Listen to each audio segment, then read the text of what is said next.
Hello YouTube, back once again with my film reviews, and it's that time of the year again, time for me to count down all the Best Picture nominees of 2018. There's 9 films this year, so let's get started. Now, my number 9 pick of the year goes to the film that was just so blatantly made for no reason than to be nominated for an Oscar, and that film is The Post. So, can I ask you a hypothetical question? Oh dear, I don't like hypothetical questions. Well, I don't think you're gonna like the real one either. Do you have the papers? Not yet. So yeah, The Post, I mean, it's really just, it's the most Oscar baity of all the Oscar films. Like, everyone's been saying it, I've seen it, they're completely right. Like, Seth Meyers, like, when he made a parody of it, I was like, you know, that is kind of the movie, The Post. Like, it's just a movie, you're like, okay, I get it. I get, like, how you're baiting with, like, drawing the parallels between today's society, how our administration pretty much calls everything except Fox News fake news, and how how just basically how they had to basically, screw the Washington Post had to say, like, screw the government and release the Pentagon Papers, like, showing that, like, things are going terribly in Vietnam. And, but besides that, though, it's just such a dull movie. It's just, really, the story of how they got the Pentagon Papers is really dull. Like, they just some FBI agent just called them up and said, hey, do you want the Pentagon Papers? And, like, will you publish them if I give them to you? And they're like, yeah, sure, whatever, and that's what happened. It's just really dull. Like, none of the characters are that interesting. I mean, Tom Hanks and Meryl Streep are fantastic actors, and they're perfectly fine in this. They're just not particularly complex performances, and really the only part of the story that's really that interesting is the last third. Like, it is interesting, like, after they published the papers, how they're all kind of just sitting around saying, like, are we about to go to jail for doing this? And besides that, though, it's like I said, it's just complete Oscar bait. It's not a bad movie, it's well made, but just Jesus. And, one of the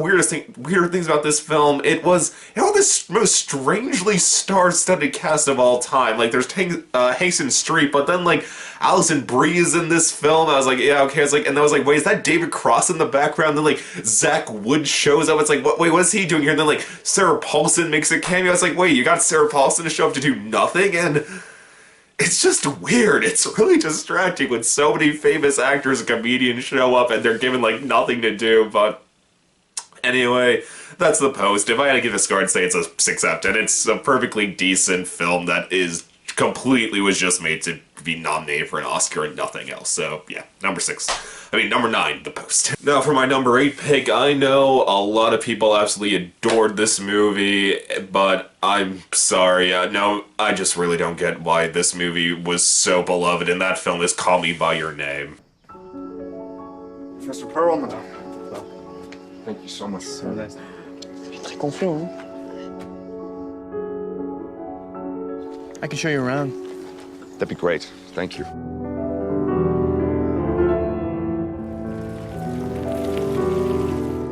So what do you do around here? Read books, transcribe music, swim at the river, go out at night. Sounds fun. All right, later. So, Call Me By Your Name, I mean, I know that I think it is the most critically acclaimed movie of 2017, and I saw it with such high expectations, and I really was disappointed when I saw it. I just think outside of the acting from Armie Hammer and Timothée Chalamet, who both do a great job, and the cinematography is just gorgeous in the film. It makes the Italian countryside look just absolutely beautiful. Like, I just thought it was just such a basic love story with really nothing that interesting thrown in, and like, I saw it and I was just completely underwhelmed. I actually went to see it again after everyone was telling me, like, how wrong I was about it, and even then, I must be missing something, because I just don't get this movie. Like, because to me, my big problem with the movie is, yes, it's a very beautiful, very well-acted movie, but the story's just so basic. It's just such a basic love story with nothing particularly remarkable about it. Like, and there's better love stories nominated for Best Picture this year, and, like, if you, like, as far as, like, love stories between gay men go, like, Moonlight is so much better than this movie. Moonlight's the way better film than Call Me By Your Name, because Moonlight had the whole, like, spin of the whole fact that, like, it was kind of just like, while it was a story of this kid coming towards his sexuality, it was also kind of it was a coming of age story in such a tough environment, and this film just doesn't have that. Like, the only scene I can think of that was like, wow, that was actually really incredible was the closing scene of the movie. That was a brilliant scene, but besides that, I just don't get why this is such a fantastic, like, considered such a masterpiece. Like, if I had to give it a score, I'd say it's a 6 out of 10 film. Like, it's good, but there's just nothing I find particularly remarkable about this film. So yeah, I know I'm missing something because I know so many people love it, but I just don't. So, number 8, Call Me By Your Name. Now for my number 7 pick, it definitely wasn't as interesting as watching the evacuation of Dunkirk, but it was still a pretty good movie about the early days of World War II, and that movie is Darkest Hour. We must now select my successor, and it's only one man the opposition will accept. He stands for one thing, and one thing only, himself. Why have I been forced to send for Churchill? His record is a catastrophe. Let me see your true qualities, your lack of vanity. Yeah, my iron will. Your sense of humor. Ho, ho, ho.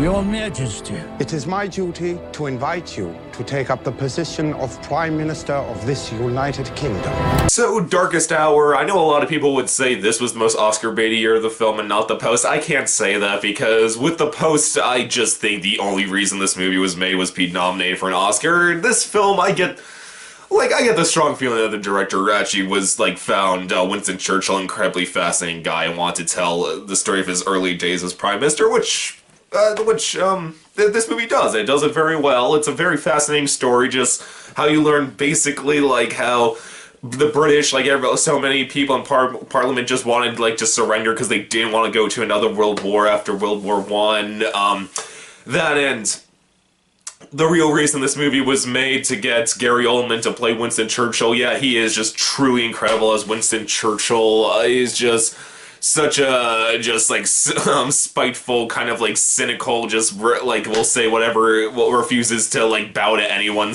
bent by anyone, pretty much, and, Gary Oldman's just incredible, and that's really what makes this movie work, is Gary Oldman's performance as, Winston Churchill, like, is everything else in the movie, like, it's good, like, the rest of the cast, like, Lily James as his secretary, she's fine, she's perfectly likable, like, the story itself, like, it's a decently interesting story about this time of World War II, but, yeah, it's really worth just seeing for, Gary Oldman's performance as Winston Churchill, because it is so spectacular, and as far as biopics go, I was surprised, there was only really one scene that I thought was corny, but my god, it was so corny, I nearly did just vomit all over my, like, vomit in, like, into, like, all over my computer screen, because I just thought it was so unbelievably cheesy. Like, it's a scene that involves the underground towards the end of the movie. I was just like, this is just ridiculous. But besides that, though, fantastic performance from Gary Oldman, though, and a fairly interesting tale is why I'd say The Darkest Hour deserves like a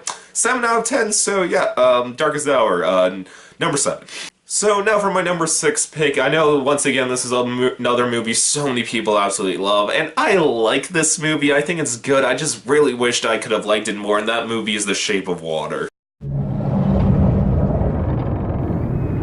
If I told you about her, the princess without voice, what would I say? The Shape of Water, like I said, I know this is like so many people's like favorite film of the year.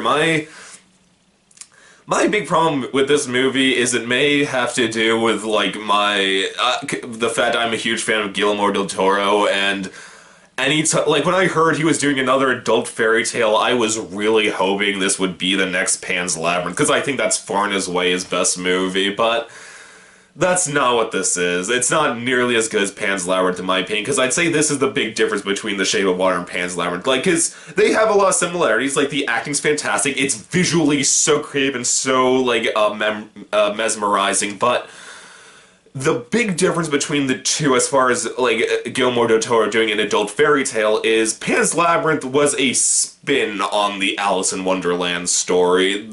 And it did its own thing with it that was incredibly creative. Like, it had, like, an ending that's, like, so, like, very vague. Some people argue it's a happy ending. Some people argue it's a completely one of the most depressing endings in cinema. But then with this movie, The Shape of Water, the big problem with this film is the fact that it's a very basic Beauty and the Beast story, and it doesn't do a spin on it like Pan's Labyrinth did. Like, Pan's Labyrinth, like, it kept spinning, like, the fact that, like, the horror of, like, the real world with, like, this evil, like, general, like, kept crashing into all the fantasy that, like, and all that, and this film, it's just kind of a basic Beauty and the Beast story. Like, everything that I thought was going to happen in the film did happen, and it has, like, it's not like Pan's Labyrinth where it has somewhat of an ambiguous ending where it's kind of up to your interpretation, is it happy or not? Well, this is just very much like, yeah, that's what happened, and, but still, though, visually fantastic, cast is unbelievable, especially as Sally Hawkins, the fact she doesn't say a word in the movie and gets so much character across, and, number 6, The Shape of Water. If I had to give it to a score, I'd say it's a 7 out of 10. I really liked it. I just really wished I could have loved it. So, number 6, The Shape of Water. Now for my number 5 pick, I know this film is getting so much controversy at the moment, but I still thought it was pretty fantastic, and that film is 3 Billboards Outside Ebbing, Missouri. What's the law on what you can and cannot say on a billboard? I assume you can't say nothing defamatory and you can't say fuck, piss, or cunt. That right? Or anus? I think I'll be all right then. I guess you're Angela Hayes' mother. That's right. I'm Angela Hayes' mother. So 3 Billboards, yeah, I know all the controversy surrounding the film at the moment, and yeah, I can get why someone could be offended by this for the fact that they take a racist character and make him pretty sympathetic by the end of the film, but, besides that, though, I'd still say it's worth a watch because it does deal with some very, like, heavy themes with, like, grief and depression, like, but the thing that makes it different than most films like that is this has such a wickedly dark sense of humor throughout it. Like, Frances McDormand is just freaking awesome in this movie. Just how some of the things she does. Like, there's a scene where she shoves a drill through someone's finger that you may think would be disturbing. It's actually kind of really funny in this movie, and the cast is great. Like I said, Frances McDormand's great. So is Woody Harrelson and Sam Rockwell. And I'd say another thing that makes this movie truly special is there's no real villain to this film. Like, you're never supposed to think, like, I never got the impression that you were supposed to think, like, Woody Harrelson's a villain. Because this film brought up something that I really love when stories like this bring up, because I feel a lot of people get confused because of, like, film and television nowadays. Like, if crimes are committed and it was kind of a random act of violence and there's no eyewitnesses, no DNA in the system, really, there's only so much the cops can do. Like, there are a lot of cases that go unsolved because of this, and that's what this film really brought up, and I really appreciate this film for doing that. But like I said, though, I did think this film dealt with some really dark themes, and it did in such a darkly, sickly funny kind of way, and the cast is just so good that 3 Billboards. I'd say if I had to give a score, I'd say it's a 9 out of 10. I just thought this was a very fantastic film, and so 3 Billboards, number 5. Now for my number 4 pick, let's talk about the way better World War II movie of 2017, Dunkirk.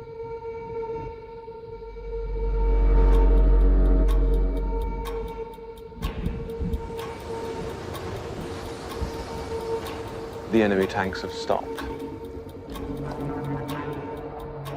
Why? Why waste precious tanks when they can pick us off from the air like fish in a barrel?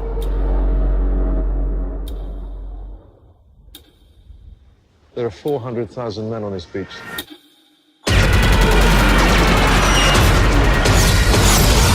So yeah, Dunkirk, I was kind of done with Christopher Nolan before this movie. I just hated Interstellar. I just thought it was one of the most overly pretentious films ever made, but I thought this movie was truly fantastic. Like, it's a war movie like no other. It's an incredibly quiet movie. That's the most fascinating thing about it, in my opinion. Like, there can't be more than a few pages worth of dialogue in this entire film. The cinematography is fantastic. The sound design is just incredible. Like, you feel like every single like shot and bullet that goes off in this film, and like I said, it's just interesting just what a quiet film it is. Just like, I don't think you see a single Nazi soldier the entire film, which is truly amazing. And because really, when you get to the movie, is kind of just a meditation on death, if I had to say what it was in the end. Because like, basically, that's what Dunkirk was. It was 300,000 soldiers of the British Army just sitting on a beach waiting to die, pretty much, and that was Dunkirk, and it truly captures the horror, the silent horror of the situation, and this movie is truly fantastic. And I was gonna say, I thought Mark Rylance gave one of the most underrated performances of the year as the representation of the British civilians who sailed out to Dunkirk to pick up the soldiers, and I thought he gave a fantastically solid performance. But I digress. So yeah, Dunkirk is a war movie like no other. If I had to give a score, I would say it's a 10 out of 10 movie. And so number 4, Dunkirk. Now for number 3, this goes to probably the strangest movie that came out this year, but would you expect anything else from Paul Thomas Anderson? And that movie is Phantom Thread.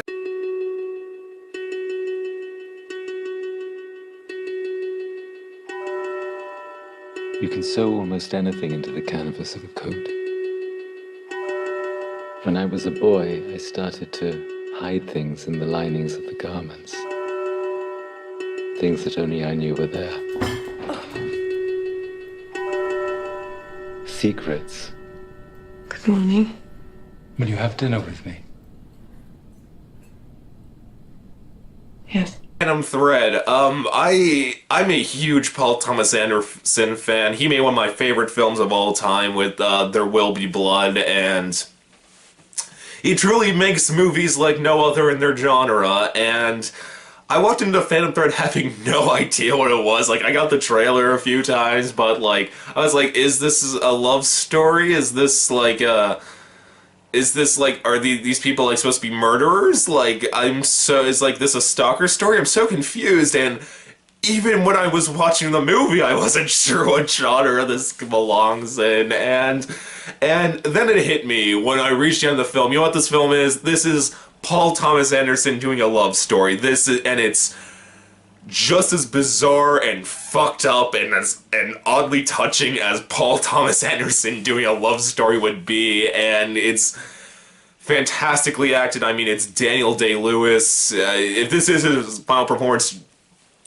what a way to go out. He is incredible in this film. There is one scene where he eats an omelet that the amount of emotion he is able to express through it is so bizarre and so funny and so, like, it's incredible, like, how much he's able to get through. Not just him, though. I thought the actress who played the girl that he takes interest in, what's her name? Vicky Krieps gave one of the most underrated performance of the year. I thought she was incredible, the fact that she stood her own next to Daniel Day-Lewis, and so just know that that's the best way I can describe this movie. It's Paul Thomas Anderson doing a love story. It's impeccably acted, impeccably shot, and it's actually really funny. That's what I'm surprised about. There is such a cynical, dark sense of humor that runs through this film. Like I mentioned, like the omelet scene, like I was almost in tears of laughter because of that scene. It's so messed up and so funny at the same time. And so, number 3, Phantom Thread. If I had to give this a score, I'd say it's a 10 out of 10 movie. It's a love story like no other, and so number 3, Phantom Thread. Now for my number 2, this is the film that got 100% on Rotten Tomatoes, and I'd say it definitely deserves it. I hate California. I want to go to the East Coast. I want to go where culture is, like New York, did I raise such or at least Connecticut or New Hampshire, where writers live in the woods. Get into those schools anyway. Mom! You should just go to City College. You know, with your work ethic, just go to City College and then to jail, and then back to City College, and then maybe you'd learn to pull yourself up and not expect everybody to do everything. Yep, Lady Bird, I I only heard the most positive things walking into it. When I finally saw it, I was surprised. I loved it just as much as everyone else did. The acting is fantastic from Saoirse Ronan and Laurie Metcalf. It's just a fantastically done coming of age story. I feel like everyone will have at least one scene they relate to. Looking back at this point of their life, like Saoirse Ronan's big monologue when she talks about the first time she drives a car, I was like, yeah, that's exactly how I felt the first time I drove a car by myself, and yeah, and there's really not much to say about this movie. It's a very simplistic film, but it's just handled so beautifully, and the thing that makes it really stand out, though, is it's really, really funny. I mean, the movie just... Everyone just talks in such a matter-of-fact way in this film. Like, everyone says exactly what's on their mind without filtering it in the slightest, that it leads to a lot of really great comedy, and I was just laughing hysterically, and it is a very touching movie. I'd say that's also a big strand of the film. It's a very touching film, the relationship between this woman and her daughter, and, so yeah, if you like coming-of-age stories, this is as good as it gets. I wouldn't say it's the best, but it's definitely one of the best. And so, yeah, if I had to give this score, I'd say it's a 10 out of 10. I thought it was just fantastic. So, number 2, Lady Bird. Here we are with my number 1, my favorite film of the year, and what the film I hope wins Best Picture tomorrow night, and that film is Get Out. You got your toothbrush? Check. Do you have your deodorant? Check. Do you have your cozy clothes? Got that. What? Do they know I'm black? Should they? You might wanna, Mom and Dad, my black boyfriend will be coming up this weekend. I just don't want you to be shocked that he's a black man. I ain't never seen you like this before, bruh. Meeting families and taking road trips. Don't come back all bougie, man. Come back, get your damn pants up to your damn stomach.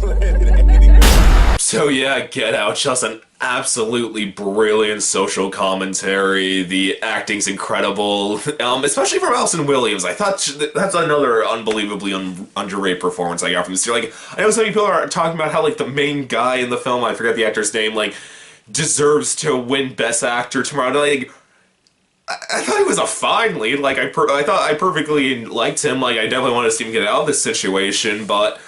I always tell people this, watch the movie, watch it again, and really pay attention to Allison Williams' performance in the first half. And you can notice all these fantastic small little touches she gives her performance throughout, and...